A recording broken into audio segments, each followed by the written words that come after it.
मेहता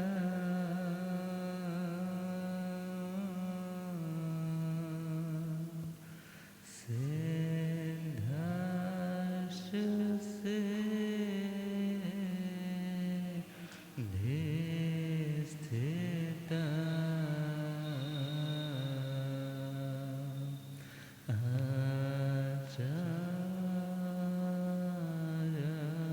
आचार्येण शासनो नैतिकरा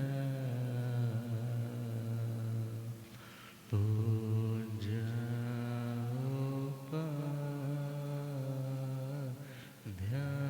ध्यायता श्री सिद्धांत सुपाठका मुनिवरा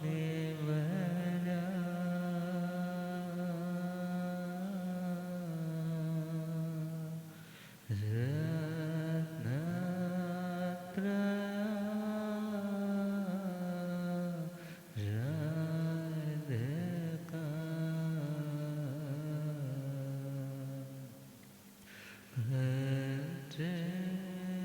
भजते परमेष्ठिना प्रतिदिनं कुर्वन्तो नो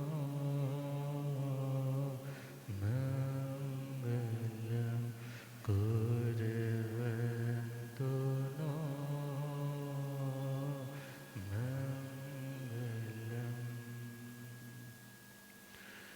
धम्ममङ्गलमुकुट अहिंसा संयमो तमो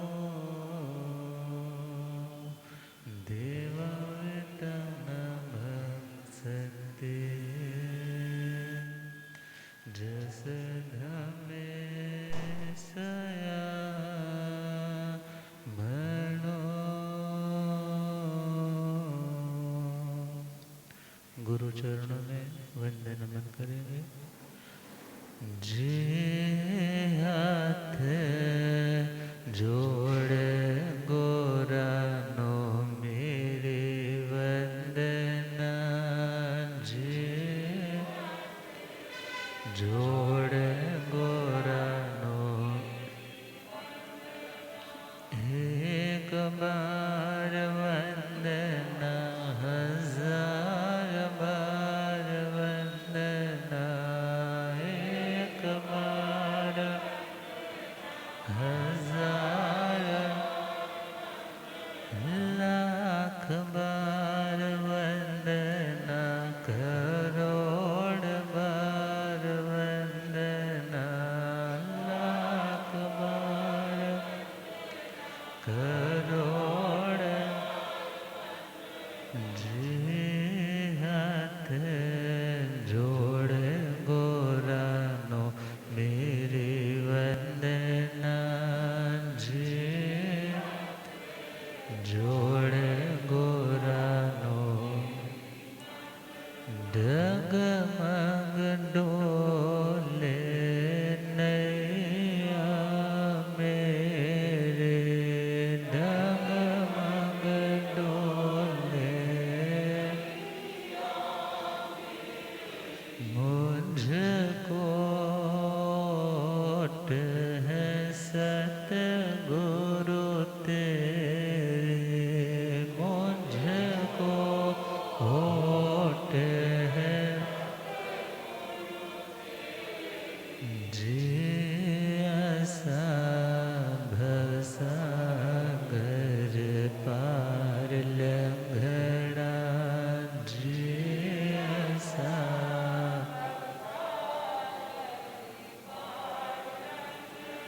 जे हाथ जोड़े गोरानो मेरी वंदना जे हाथ जोड़े गोरानो अनंता अनंत शांति के निकेतन शासनपति श्रमण भगवान महावीर स्वामी के पावन चरण अरविंदों में हार्दिक भावना वंदन नमन। मेरे अंधेरे जीवन को रोशनी प्रदान करने वाले परम उपकारी आगम ज्ञान के भंडार आगम ज्ञाता आगम पुरुष जिन शास्त्ररतन हिमाचल के श्री उपाध्याय भगवंत श्रद्धेय गुरुदेव श्री जितेंद्र मुनि जी महाराज साहब के पावन चरण कमलों में हार्दिक भावना वंदन नमन। पाठ पर विराजमान तपस्वी रतन श्री ब्रह्म मुनि जी महाराज साहब के चरणों में हार्दिक भावना वंदन नमन। धर्म सभा में उपस्थित धर्मानुरागियों, सुशीलवती माताओं एवं बहनों, असीम पुण्योदय से भाग्योदय से आप सबको संतों का समागम और वीतरागवाणी श्रवण करने का सुअवसर प्राप्त हो रहा है। हम श्रवण कर रहे हैं आत्मा की उन्नति के लिए, दिमाग की शांति के लिए, मन स्थिति को मजबूत बनाने के लिए, अनेक कष्टों से उभरने के लिए सामायिक की आवश्यकता है। किसकी आवश्यकता? सामायिक। तो सामायिक षट आवश्यक में पहला करने योग्य कार्य जिसके बगैर मोक्ष की शांति की अभिलाषा रखने वाले का सपना पूरा नहीं हो सकता, जिसके बिना काम ना चल सके, उस नेसेसिटी को आवश्यकता कहा जाता है, उसे ज़रूरत कहा जाता है। ऐसे ही शांति के लिए इन 6 चीज़ों का होना परम आवश्यक है। तो पहला पॉइंट सामायिक। सामायिक किसे कहते हैं? कल हमने इसके ऊपर काफ़ी कुछ सुना। थोड़ा सा ब्रीफली चले तो सामायिक मीन्स ऐसी साधना, ऐसी प्रैक्टिस, ऐसा क्रिया का करना जिसके करने से हमें रिजल्ट के रूप में, आउटपुट के रूप में, परिणाम के रूप में शांति मिल सके, हमें समता भाव मिल सके, हम प्रत्येक परिस्थिति में अपनी मन स्थिति को स्थिर रख सके। उस स्थिरता तक पहुंचने का कोई माध्यम उपाय बनता है तो उसका नाम है सामायिक। उसका नाम है सामायिक। तो परमात्मा से पूछा कि भगवान सामायिक करने से, सामायिक में आने से आत्मा को क्या मिलता है? भगवान फरमाने लगे सामायेण सावज्य जोग विरहि जणे। प्रश्न आया था सामायेण भन्ते जीवे किम जणे, कि हे भगवान किसी आत्मा में सामायिक मीन्स समता का भाव उत्पन्न होता है। कौन सा भाव? समता का भाव उत्पन्न होता है। तो उस समता के भाव को पाने का जो प्रोसेस है उसका नाम भी सामायिक है। समता भाव में पहुंचना उसका नाम भी सामायिक है। मगर इस सामायिक से होता क्या है?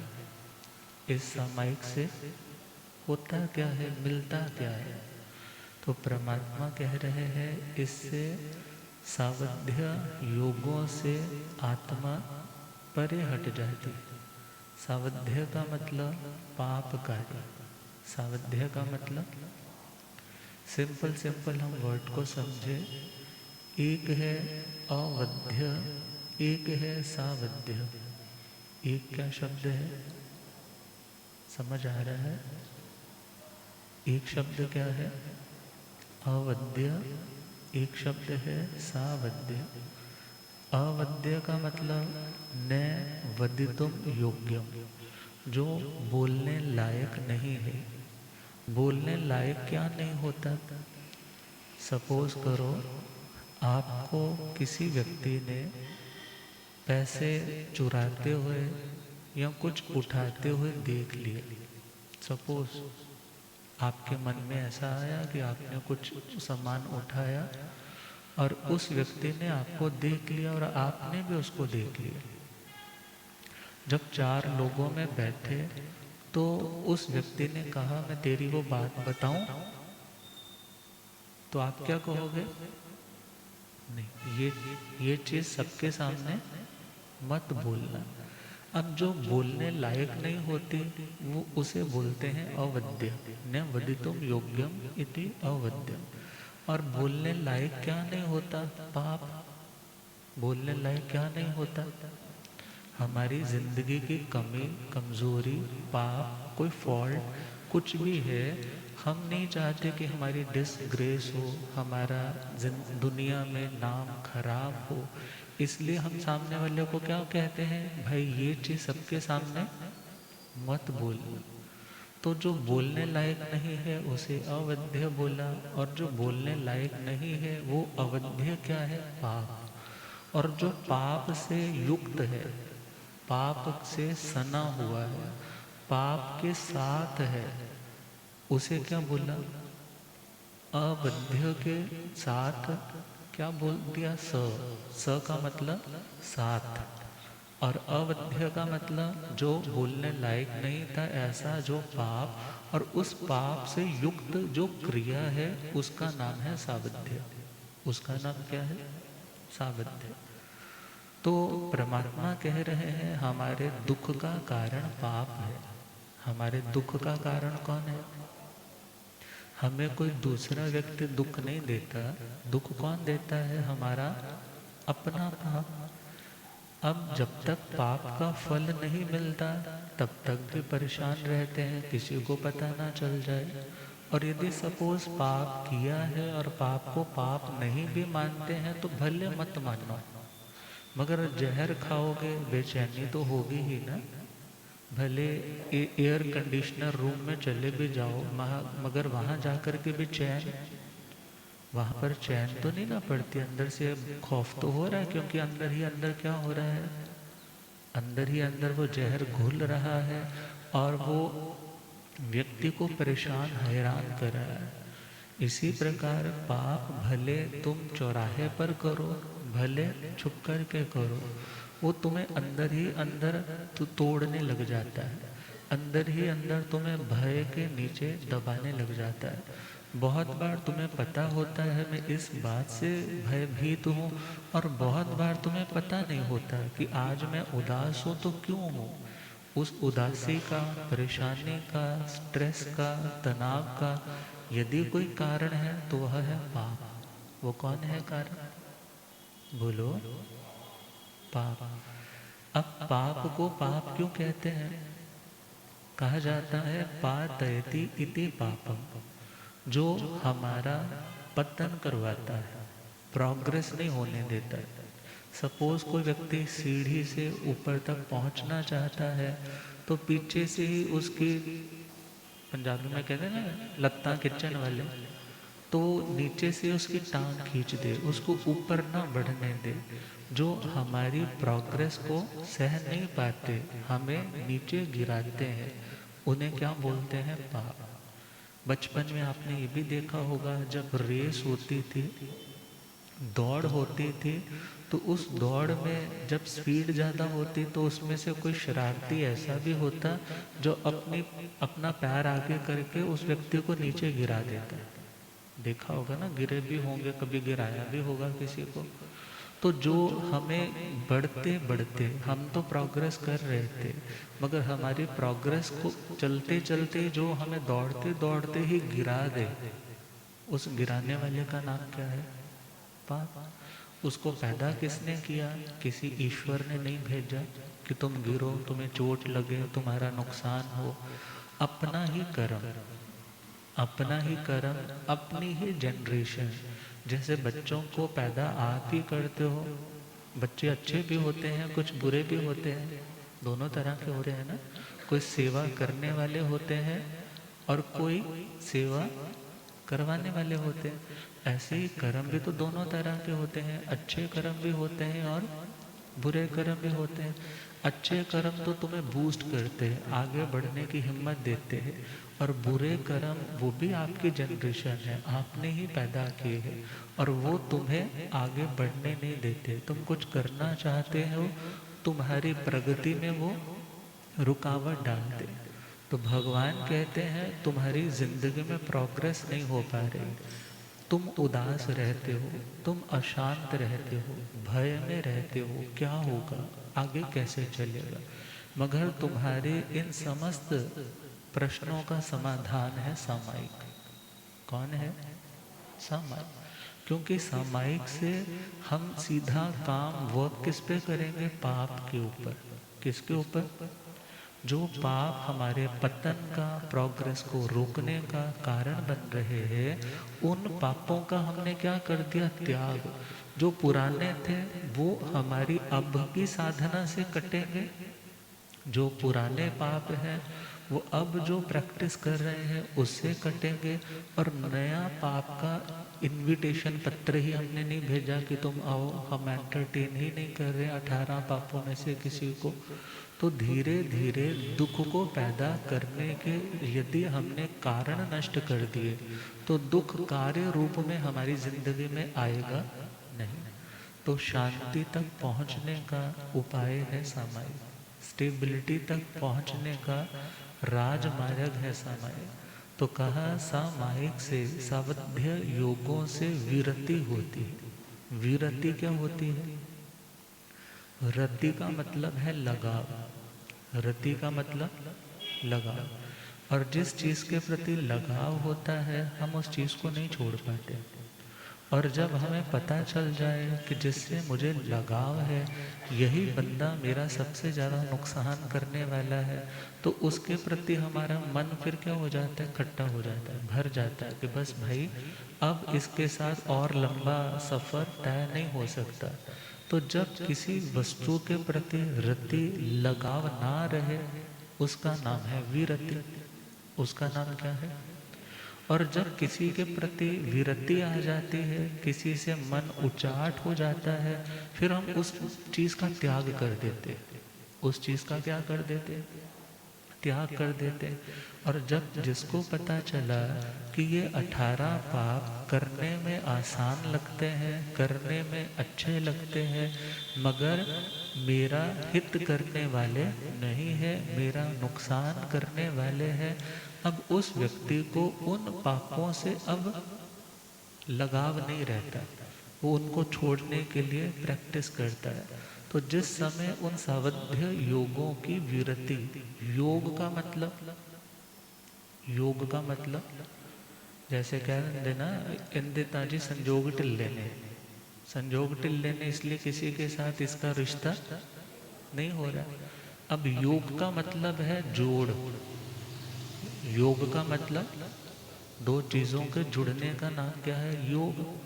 अब बाहर जो कुछ भी है और आत्मा हमारे पास है, हम आत्म रूप है, तो आत्मा के साथ कर्म का योग करवाने वाले, अच्छे का बुरे का जो योग करवाते हैं उन्हें योग कह दिया। मन, वचन और काया, मन, वचन और काया। अब कर्म अच्छे वाले भी मन से आ जाते हैं और बुरे वाले भी। जैसे दरवाज़ा है, मकान सपोज बनाया है तो दरवाज़ा तो रखोगे ना, ये थोड़ा ही दरवाज़ा नहीं होगा। तो दरवाज़ा है तो कोई बाहर वाला व्यक्ति आकर के आपके साथ मिल सकता है, और दरवाज़ा नहीं होगा तो अब वो बंदा अच्छा भी हो सकता है और वो बुरा भी हो सकता है। और आजकल तो कैमरा लगे होते हैं, सीसीटीवी, पहले देख लेते हैं इससे मिलना है या नहीं मिलना। नहीं मिलना है तो छोटू से बोल देते हैं, बोल दो बाबूजी घर पे, घर पे नहीं। और जिससे मिलना है उसको गेट तक लेने के लिए खुद जाते हैं। जिससे मिलना है उसको गेट तक लेने के लिए खुद जाते हैं। अब योग का मतलब हुआ मिलना। तो आत्मा जिससे मिलना चाहता है, जिससे मिलना चाहता है उसके लिए दरवाज़ा खोल ले, जिससे नहीं मिलना चाहता उसके लिए दरवाज़ा बंद रखे। तो अच्छे विचार यदि अंदर आएंगे तो हमारी प्रसन्नता का, सुख का कारण बनेंगे। तो उनके लिए दरवाज़ा खोलना मतलब शुभ योग। उसका नाम क्या है? शुभ चीज़ों का, अच्छी चीज़ों का योग आत्मा को मिल रहा है। और यदि कुछ बुरा आ रहा है तो उसके लिए दरवाज़ा बंद कर देना कि मेरे को अपना मन खराब करना नहीं है। क्योंकि खराब क्यों हुआ? क्योंकि गलत चिंतन किया। अच्छा कैसे हुआ? क्योंकि सही चिंतन किया। अर्थात इन मन, वचन और काया के माध्यम से आत्मा के साथ कर्मों का संयोग होता है। और इन्हीं मन, वचन, काया की सही प्रवृत्ति के माध्यम से इस आत्मा का परमात्मा से भी योग होता है। किससे योग होता है? मीन्स इस आत्मा का दुखों से योग करवाने वाले भी ये योग है, मन, वचन, काया। और सुखों से योग करवाने वाले भी मन, वचन, काया। और आत्मा का शांति से योग करवाने वाले भी कौन है? मन, वचन, काया। तो वेरी सिंपल, सावध्य योगों से विरति। सावध्य मतलब पापकारी, पतन का कारण बनने वाले मन, वचन और शरीर के जो क्या है, जो मन, वचन और शरीर के जो क्रियात्मक व्यवहार है, जो चीज़ें की जाती है, उन चीज़ों से वो आत्मा क्या होने लग जाती है? उच्चाट, कि मेरे को गलत चीज़ों का सेवन नहीं करना, गलत बोलना नहीं, गलत करना नहीं और गलत सोचना नहीं। और जिस समय वो अलगाव होता है तो उन चीज़ों से व्यक्ति पीछे हटने लग जाता है। तो सामायिक के माध्यम से आत्मा दुख को पैदा करने वाले उन पाप कर्मों से, दुख को पैदा करने वाले कौन? पाप कर्म। और पाप कर्म के आने के रास्ते कौन से? योग, मन, वचन और काया, उनकी जो प्रवृत्ति है, उनकी जो क्रिया है। तो आत्मा उस समय जब सामायिक में है तो उस समय वो दरवाज़ों को बंद कर देता है कि कोई गलत व्यक्ति आकर के मेरी आत्मा की परेशानी का कारण ना बने। और जो ऑलरेडी अंदर है, अब जो गलत लोग पहले से आ चुके हैं उनके साथ भी फाइट शुरू है। उनको भी बाहर निकालना है कि मुझे अपने घर में रहना है, मुझे तुम्हारा इंटरफेयर अपने घर में पसंद नहीं है। तो उसका नाम है सामायिक। कि जब आत्मा के अंदर रहे हुए जितने भी शत्रु है, जितने भी अशांति का कारण बनने वाले तत्व है, जब वो आत्मा से अलग होने लग जाएं, नए आने के दरवाजे बंद कर दिए जाएं और आत्मा का समता भाव, स्टेबिलिटी बढ़ने लग जाए और वो स्टेबिलिटी इतनी ऊंची उठ जाए कि फिर वो कभी अनस्टेबल ना हो पाए, उस स्टेबिलिटी का जो एवर लास्टिंग प्लेटफॉर्म है, जो सदा बना रहे, उसका नाम है समता। उसका नाम है समता। और उस फाइनल गोल तक पहुंचने के लिए जो थोड़ा थोड़ा भी हम आगे प्रोसीड कर रहे हैं, प्रोग्रेस कर रहे हैं, उसका नाम भी समता ही है। मगर वो समता अभी अधूरी है। पूर्ण समता कब होगी? जब पूर्ण कर्म कट जाएंगे। पूर्ण समता कब होगी? जब, वैसे तो देखे तो राग और द्वेष मीन्स मोहनीय कर्म, और मोहनीय कर्म हमारा शांत की दृष्टि से 11वां गुण स्थान है, क्षय की दृष्टि से 12वां गुण स्थान है, 13वें और 14वें गुण स्थान में भी आत्मा समता में है। किसमें है? समता में। तो परमात्मा से पूछा कि हे भगवान, समाय करने से क्या होगा? तो भगवान ने यदि देखे तो इनडायरेक्ट वे में कहा, समाई करने से वो आत्मा सिद्ध भगवान बन सकती। क्या बन सकती है? क्योंकि सामायिक एक प्रैक्टिस है, सामायिक एक साधना है, सामायिक एक क्रिया है, सामायिक एक जीने की विधा, एक कला है। और यदि उस तरीके से चलते रहे तो हम भी सिद्ध भगवान जैसे बन सकते। और 5 चारित्र आते हैं। कितने चारित्र? 5 चारित्र आते हैं। चारित्र मतलब जिसके माध्यम से हमारी आत्मा के भंडार में, भंडार समझते हो ना? भंडार समझते हो? पुराने टाइम में तो कनक जब लेकर के आते थे ना, बोरे के बोरे आते थे कनक के, फिर उसको धो करके सुखा करके ड्रम में डालते थे ना। तो ड्रम में डालते, और जब जब दाने पिसवाने हैं तो नीचे से ड्रम का ढक्कन खोलते और भरते, बोरी में बांध करके ले जाते और पिसवा करके आटा ले आते। अब वो ड्रम जो भरा है, वो ड्रम जो भरा है, उस ड्रम को खाली करना, उस ड्रम को खाली करने का नाम क्या है? चारित्र। वो ड्रम कौन सा? कर्मों का। कौन सा ड्रम? कर्मों के ड्रम को खाली करने का जो प्रोसेस है, उस प्रैक्टिस का, अभ्यास का नाम क्या है? चारित्र।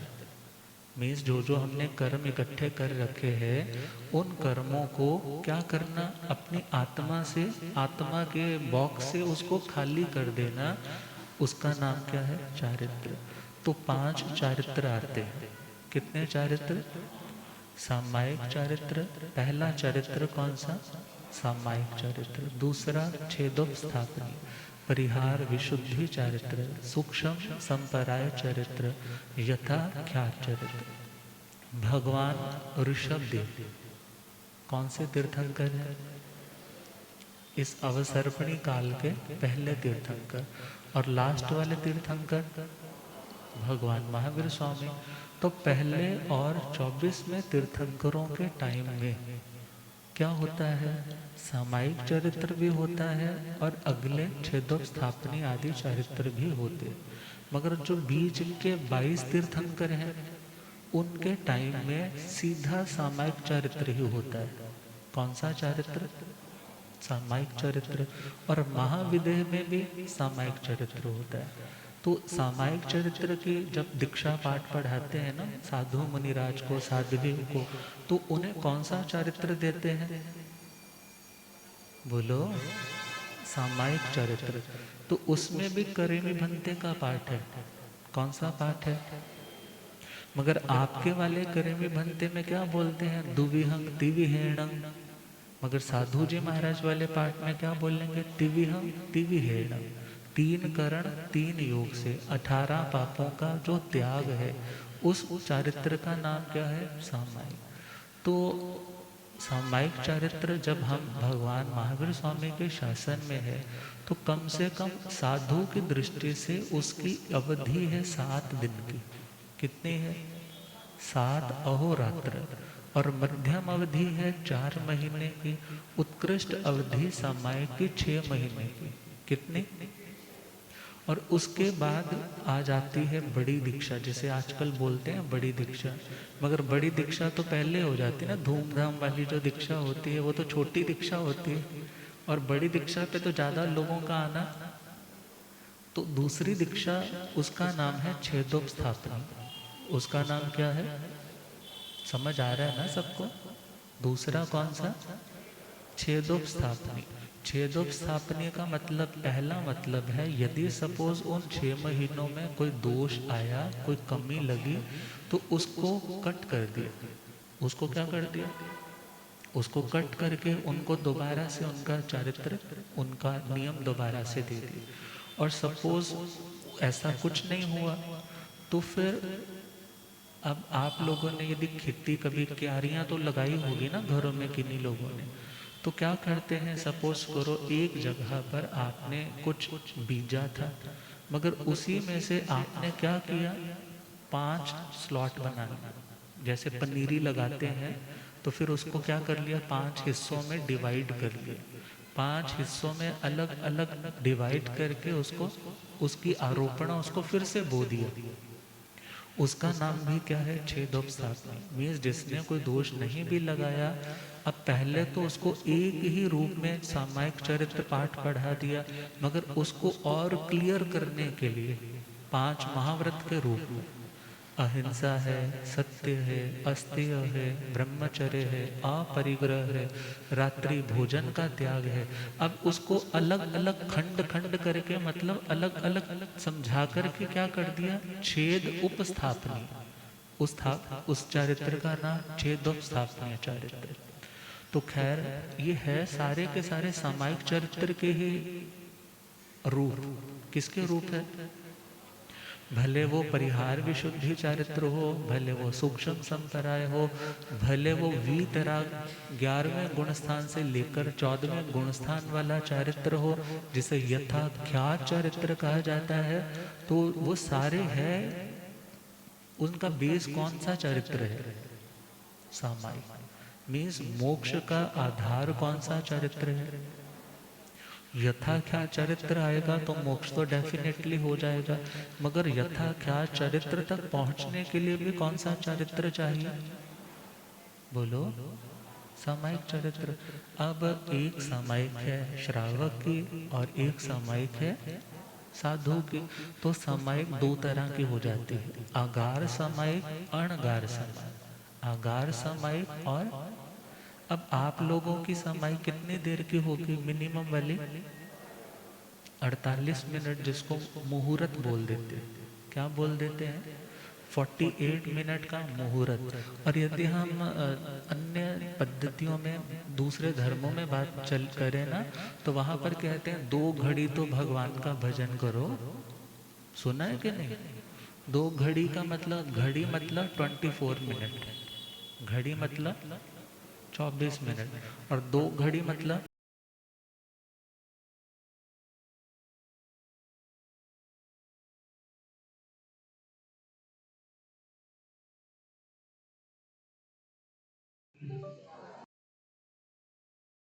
30 मुहूर्त होते हैं। कितने मुहूर्त होते हैं? तो लिखने वाले ने लिखा कि 58 घड़ी काम की, दुनिया के काम की, 2 घड़ी राम की, 2 घड़ी राम की। 58 घड़ी यदि तुम दुनिया के नाम कर रहे हो, तो 2 घड़ी किसके नाम करो? राम, राम, आत्मा, आत्म राम। अपनी आत्मा के लिए डिवोट करो। क्योंकि सपोज कोई व्यक्ति यदि कुएं के किनारे पर प्यासा पहुंचा है, रस्सी उसने बाल्टी पे बांधी है, और उसने उस कुएं में क्या किया, उस बकेट को उतारा, और उसके हाथ में सिर्फ 2 इंच की रस्सी रह गई। कितने इंच की? यदि वो ये सोचे कि इतनी सारी रस्सी तो चली गई, इसको भी छोड़ दो, तो ना बाल्टी आएगी, ना पानी आएगा, ना प्यास मिट पाएगी, और लोग उसको मूर्ख कहेंगे। क्या बोलेंगे? इसी प्रकार यदि हमारी 58 घड़ियां दुनिया में जाती हैं, माना जा रही है, मगर यदि 2 इंच की रस्सी, 2 घड़ी भी तुम संभाल करके रखो, सामायिक के लिए समय निकालो, आत्मा के लिए समय निकालो, सेल्फ एनालिसिस के लिए समय निकालो, सेल्फ रियलाइजेशन के लिए समय निकालो, तो तुम अपने स्वरूप को, अपनी शांति को, अपनी स्टेबिलिटी को रीअटेन कर सकते हो। क्या कर सकते हो? रीअटेन, दोबारा से प्राप्त कर सकते हो। इसलिए कहा सामायिक। कितनी देर की मिनिमम गृहस्थी की? 48 मिनट की। अब ये 48 मिनट की क्यों रखी है, इस पर भी हम चर्चा करेंगे, मगर उससे पूर्व सामायिक करते वक्त 4 चीजों की शुद्धि का ध्यान रखना होता है। कितनी चीजों की? 4 चीजों की शुद्धि। पहला है द्रव्य शुद्धि। पहला कौन सा? द्रव्य शुद्धि का मतलब, तुम सामायिक के लिए बैठने जा रहे हो, तुम्हारा आसन, मुंहपत्ती इत्यादि जो चीजें हैं, ना तो ज्यादा कीमती होने चाहिए और ना ही ज्यादा मटमैले से, जिससे सामने वाले देखने वाले को लगे अरे इसे अपनी धर्म क्रिया के प्रति भी आदर नहीं है, ये कैसे बैठा हुआ। अर्थात जो भी हमारे पास सामायिक करने के साधन है वो शुद्ध होने चाहिए, मगर श्रृंगारिक नहीं होने चाहिए। क्या होने चाहिए? शुद्ध होने चाहिए, मगर श्रृंगारिक नहीं होने चाहिए। और उसी के साथ साथ हम देखें, दूसरा पॉइंट आ जाता है क्षेत्र समाई। क्षेत्र शुद्धि, एक तरह से क्षेत्र मतलब जिस एरिया में बैठकर हम समाई करने लगे हैं, हम स्टेबिलिटी के लिए, समता के लिए, इक्विलिब्रियम के लिए प्रैक्टिस करने के लिए बैठने लगे हैं, तो वहाँ कंसंट्रेशन बनने का भी तो एक एटमॉस्फेयर होना चाहिए। अब किचन में बैठ करके समाई करोगे तो बोलो, दूध उबल गया तो देखो, दो देखो जी, बंद कर दो। समाई में थोड़ा कंसंट्रेशन है, किसमें ध्यान है? दुनिया के व्यापारों में। मगर दुनिया के व्यापारों से हट करके आत्मा के लिए जुड़ना, उसका नाम क्या है? समाई। अब क्षेत्र का मतलब ऐसे स्थान को सिलेक्ट करना जहाँ के परमाणु अच्छे हो, जहाँ का ऑरा अच्छा हो। ये किन लोगों के लिए है? जिन लोगों का अभ्यास अभी इतना परिपक्व, मैच्योर नहीं है। जिनका परिपक्व होता है वो तो युद्ध भूमि में भी क्या कर लेते हैं। हाँ, बाहुबली जी को देखो ना, उन्होंने युद्ध भूमि में ही तो सामायिक ली थी। साधु वाली सामायिक उन्होंने चारित्र अंगीकार किया तो कौन सी भूमि में? युद्ध भूमि में। और जब हम नाग नक्तरिक इत्यादि का भक्ति जी सूत्र में सुनते हैं, तो उन्होंने भी जो साधना प्रारंभ की है वो भी युद्ध भूमि में। अर्थात उन लोगों के लिए ये रूल है जो लोग अभी इतने मजबूत नहीं हुए, जो अभी तक इतने मजबूत, क्योंकि जिनका तो इम्यून सिस्टम अच्छा है वो तो किसी भी माहौल में चले जाएं उनको कुछ नहीं होगा। मगर जिनका इम्यूनिटी का, रोग प्रतिरोधक क्षमता कमज़ोर है, यदि ऐसे माहौल में जाएंगे जहां रोग पैदा हो सके, फिर वो व्यक्ति वहां ज़्यादा देर सर्वाइव इजीली नहीं कर पाएगा। तो क्षेत्र समाय मीन्स जहाँ पर साधना करनी है। अब ये भी नहीं है जहाँ पर पोस्टर्स लगे हैं दुनियादारी के, श्रृंगारिक अश्लील पोस्टर लगे, वहां बैठकर समाई करोगे तो निमित्त अपना असर दिखाते हैं, निमित्त अपना प्रभाव दिखाते हैं। और भले हम कह दीजिए इलायची कुमार को भी, तो इलायची कुमार को कैसे हो गया था? नाचते नाचते क्या हो गया था? केवल ज्ञान प्रतिबोध हो गया। भरत चक्रवर्ती को तो शीशा देखते देखते क्या हो गया? वैसे तो कहा शीशा देखना भी अनाचीर्ण है, मगर उन्हें तो शीशा देखते देखते क्या हो गया? अनित्य भावना का चिंतन इतना गहरा हुआ, उन्हें उनकी आत्मा जागृत हो गई। मरु देवी माता कहाँ बैठी थी? अरे किसी जीव के ऊपर बैठी है, वो भी पंच इंद्रिय बोझ डाल रखा है उसके ऊपर, मगर फिर भी वहां क्या हो गया? मगर ध्यान देना, आप उनके साथ खुद को कंपेयर नहीं करना, क्योंकि हमारा तुम्हारा जो लेवल है अभी उतना ऊंचा नहीं है। तो कहा क्षेत्र, हमें एरिया देखना है कहाँ पे हमारा मन लग सकता है इजीली, क्योंकि स्थानक में आकर समाई करते हो बड़ा सुकून मिलता है। वही घर पे जब चींग चंगेड़ा शुरू हो जाता है सबका, हाँ, सभी बोलने लग जाते हैं, दूध वाला आ रहा है, काम वाली इतने बजे आएगी, सब्जी ये लेकर आनी, तो तुम्हारा कंसंट्रेशन क्या होगा?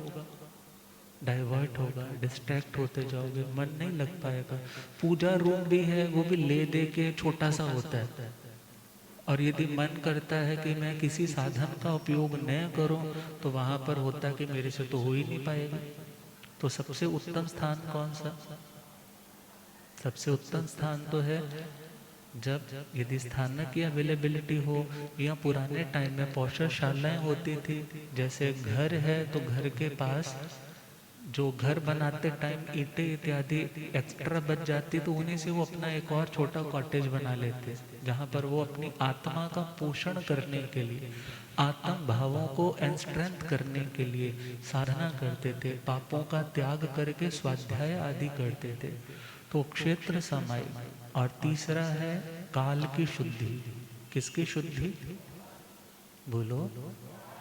काल की शुद्धि हमें देखना है। जिस टाइम हम समाई करने जा रहे हैं, क्या वो टाइम एप्रोप्रिएट है, किसी को कोई प्रॉब्लम तो नहीं है। ये ना हो घर में तो किसी की दवाई देने का वक्त है, उनके डाइट के अकॉर्डिंग उनको सर्व करने का वक्त है, और हम नौनिहाल लेकर के बैठ गए हैं समाई। वो चिल्ला रहा है मेरी दवाई दे दो, मेरे को प्यास लगी है पानी दे दो, और आप क्या बोलते हो मैं तो किस में हूं, समय। देखा जाए तो निषिद्ध के सूत्र में तो यहाँ तक आता है, जो व्यक्ति सेवा के कार्य को टाल करके स्वाध्याय आदि में लग जाता है, उसको 84 प्रायश्चित आता है।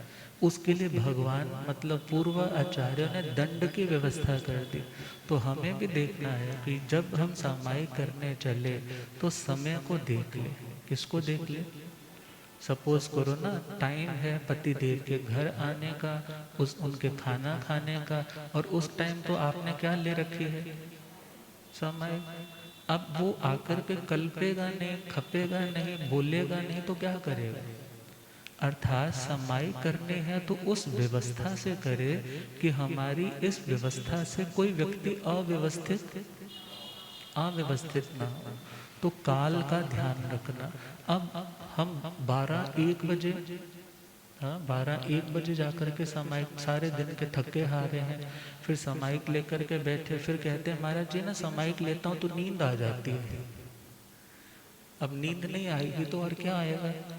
हमें काल का भी तो ध्यान रखना है। नींद प्रॉपर पूरी है तो सुबह उठ कर के अर्ली मॉर्निंग देखे तो हमारे बॉडी के फिजिकल जो हार्मोनिकल जो चेंजेस है, बड़े हैप्पी हार्मोन्स रिलीज है, और उस टाइम स्टेबिलिटी लेवल भी अच्छा है। और यदि सोने से पूर्व आपने मीडिया इत्यादि को 2-3 घंटे पहले बंद कर रखा है तो आपका माइंड अपने आप रीप्रोग्रामिंग करके दोबारा सेटल मोड पर आ जाएगा।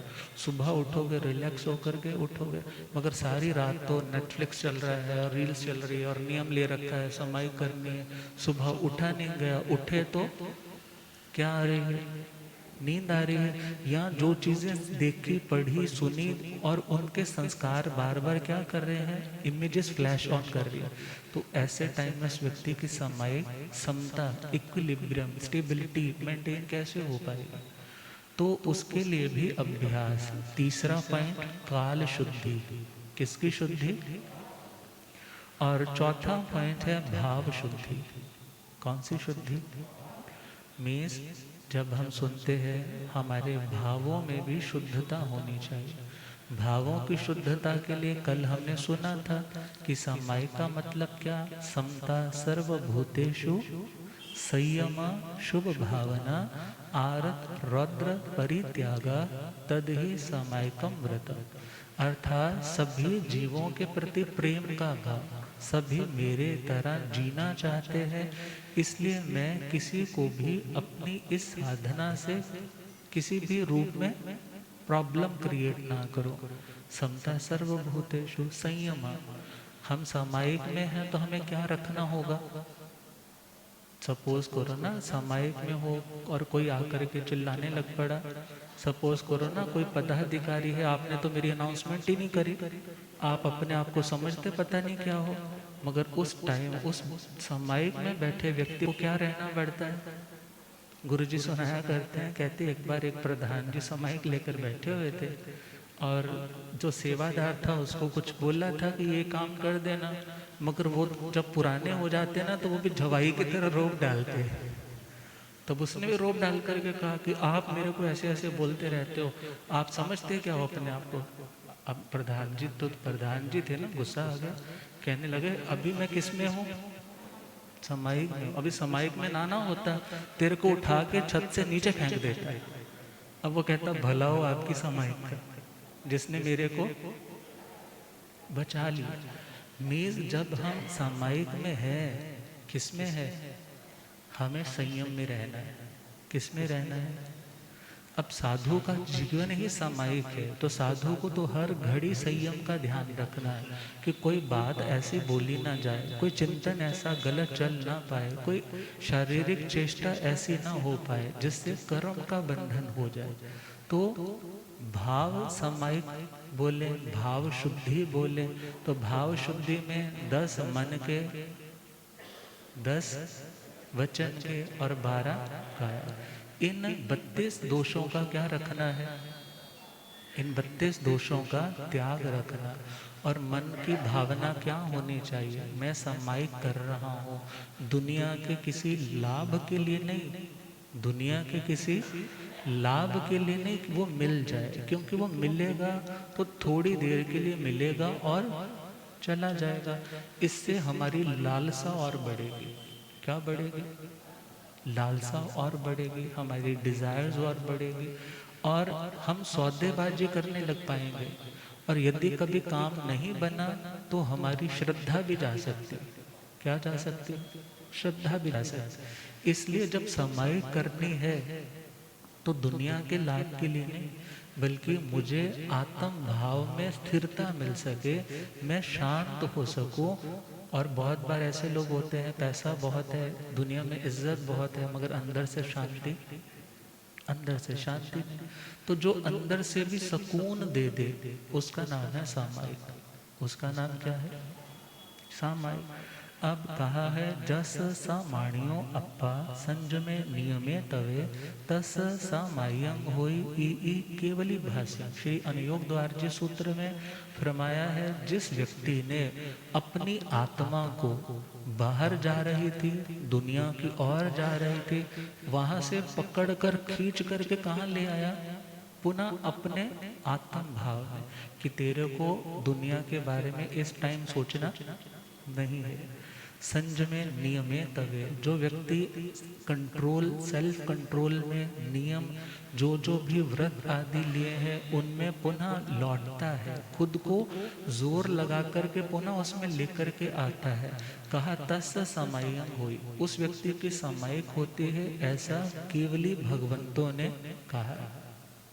हमें समायिक करनी है तो अरिहंत बनने के लिए। क्या बनने के लिए? अरिहंत अर्थात वो दशा जिसमें ना राग रहे और ना द्वेष रहे।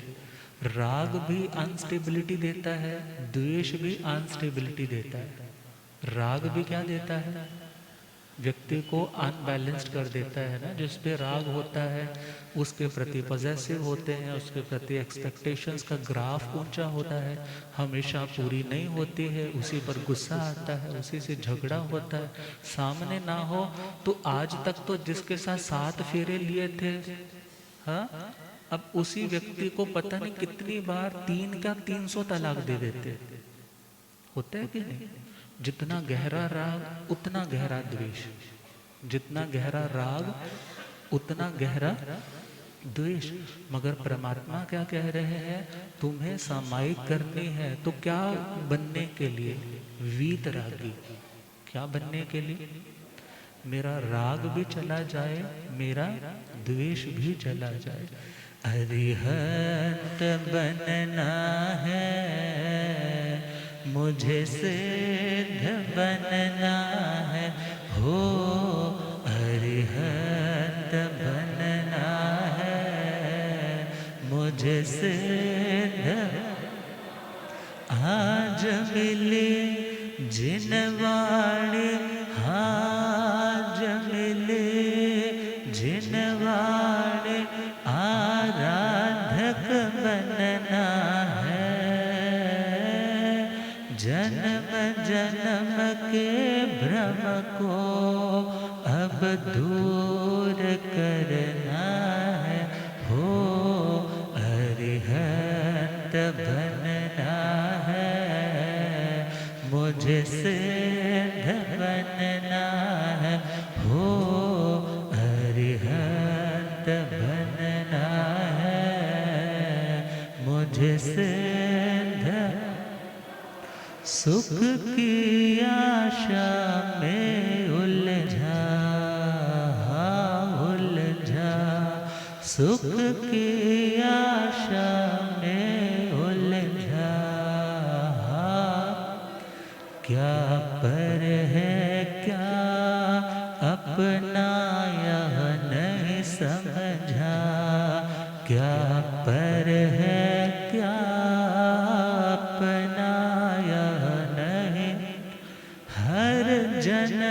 रहा बेचारा बेचारा, मैं गतियों में भटका दुख का मारा, मैं गतियों में भटका दुख। सुख दुख तो क्षण भंगुर, सुख दुख तो क्षण भंगुर, नहीं और उलझना है। जन्म जन्म के भ्रम को अब दूर करना है, हो अरिहंत बनना है, मुझे सिद्ध बनना है, हो अरिहंत बनना है, मुझे सिद्ध। हर कदम पे सजग रहना, हाँ रहना, हर कदम पे सजग रहना, हाँ। नहीं विषयों की धारा में है बहना, नहीं विषयों की धारा में है। तुम हो सिद्धों के वासी, हाँ वासी, तुम हो सिद्धों के वासी, हाँ। हो अविकारी शुद्ध बुद्ध अविनाशी, हो अविकारी शुद्ध बुद्ध अवि। पर परिचय बहुत हुआ, अरे पर परिचय बहुत हुआ, अब खुद से जुड़ना है। जन्म जन्म के भ्रम को अब दूर करना है, हो अरिहंत बनना है, मुझे सिद्ध बनना है, हो अरिहंत बनना है, मुझे। महासागर तिर कर आए, हाँ आए, है एक कदम देखो डिग ना पाए, है एक कदम देखो डिग ना। हो एक लक्ष्य मंजिल का, मंजिल का, तुम बढ़ते रहो, नहीं भरोसा कल का, तुम बढ़ते रहो, नहीं भरो। गौतम से प्रभु कहते, हाँ गौतम से प्रभु कहते, नहीं पीछे हटना है। जन्म जन्म के भ्रम को अब दूर करना है, हो अरिहंत बनना है, मुझे सिद्ध अरिहंत बनना है, मुझे सिद्ध। आज मिली जिन वाणी, हाँ आज मिली जिन वाणी, आराधक बनना है।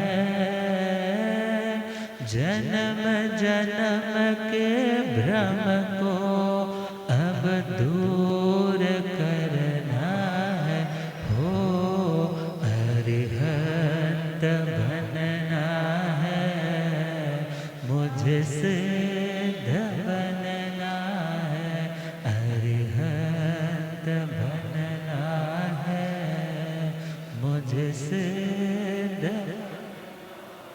गुरुदेव पधारे हैं। हो रब मेरा सतगुरु बन के आया,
संसार हो रब मेरा सतगुरु बन के आया मैनू, हो पौधे पौधे पाड़ी देंदा सोगे, बूटे हरे कर देंदा पौधे,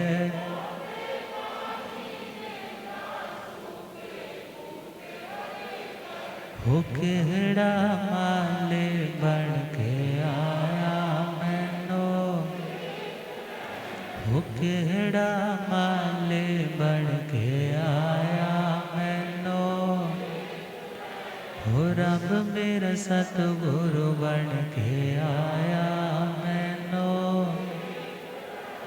भूलिया गम ज्ञाता आगम पुरुष जिन शास्त्र तथ हिमाचल के श्री उपाध्याय भगवंत श्रद्धे गुरुदेव श्री जितेंद्र मुनि जी महाराज की जय।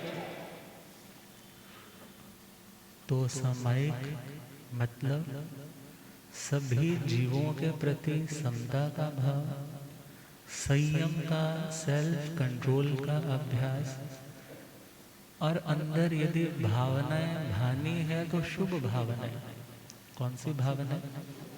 शुभ भावनाएं, उत्तम भावनाएं, 12 भावनाएं, मैत्री भावना है, क्षमा की भावना है, उत्तम भावना है, धर्म भावना, आरत रौद्र परित्याग, आरत ध्यान का त्याग करना है और रौद्र ध्यान का। आरत मतलब दुख, आरत मतलब कभी खुद दुखी है और कभी अपने रिश्तेदार जिनसे बड़ा लगाव है वो दुखी है। तो यदि सामायिक में बैठे हैं तो दुखी नहीं होना है। क्या नहीं होना है? दुखी नहीं होना है। सामायिक दुख इनवाइट करने के लिए नहीं है, सामायिक इनवाइटेड दुखों को काटने के लिए जो ऑलरेडी आ चुके। तो आरत ध्यान नहीं करना, अर्थात किसी भी तरह से तड़पना नहीं और दुनिया की लौकिक कामना नहीं करनी। सामायिक का मतलब, क्योंकि कामना का मतलब क्या? Something is missing. कामना का मतलब क्या? Something is missing. उसी को फिल करने के लिए तुम उस चीज की डिजायर कर रहे हो ना। मगर जब यह महसूस होने लग जाए, वो चीज आ भी जाए तो भी मेरे को सदा के लिए वो सेटिस्फाई करने में समर्थ नहीं। वो तो मैं मेहनत करूंगा, पुरुषार्थ करूंगा, सही सुजेशन के साथ प्लान करके चलूंगा, काम बनना होगा, अंतराय कर्म हल्के होंगे तो हो जाएगा। और ध्यान देना है, सामायिक का जो एग्जैक्ट में जो फल है वो तो है स्टेबिलिटी, मगर सामायिक से काम बन जाते हैं ये तो बाय प्रोडक्ट है ना। जैसे सपोज दूध से आप क्या निकालने लगे? मक्खन। तो लस्सी क्या है? बाय प्रोडक्ट है ना, लस्सी तो आ ही जाएगी ना, क्योंकि जब मक्खन निकालोगे तो लस्सी तो आएगी। इसी प्रकार समाई करोगे मक्खन स्वरूप आत्मा तो निखरेगी निखरेगी, और दुनिया के लाभ तो बाय प्रोडक्ट है, वो तो मिल जाएगा। मगर हम अक्सर दुनिया में के लोग क्या कर रहे हैं, बाय प्रोडक्ट पाना चाहते हैं और मक्खन को फेंकना चाहते हैं। बाय प्रोडक्ट पाना चाहते हैं और मक्खन को, सार को फेंकना चाहते हैं। तो परमात्मा कहते हैं तुम्हें समझना है कि सामायिक क्या है, सामायिक का फल क्या है, सामायिक की कीमत तो क्या, उसकी दलाली भी राजा श्रेणी पुण्य श्रावक को देने में समर्थ नहीं हुआ था। तो अब समाई के 32 जो दोष हैं उनके बारे में भी हम कल चर्चा करेंगे, सुनेंगे, और किस तरह से समाई हमारी शुद्ध, और हम जो चाहते हैं कि मेरे को कुछ सेल्फ रियलाइजेशन हो, मैं खुद को निहार पाऊँ, खुद का एहसास कर पाऊँ, तो कब हो पाएगा, कैसे हो पाएगा, उसके ऊपर भी चर्चा करेंगे। आप श्रद्धेय गुरुदेव कृपा करें इन्हीं भावों के साथ। ओम।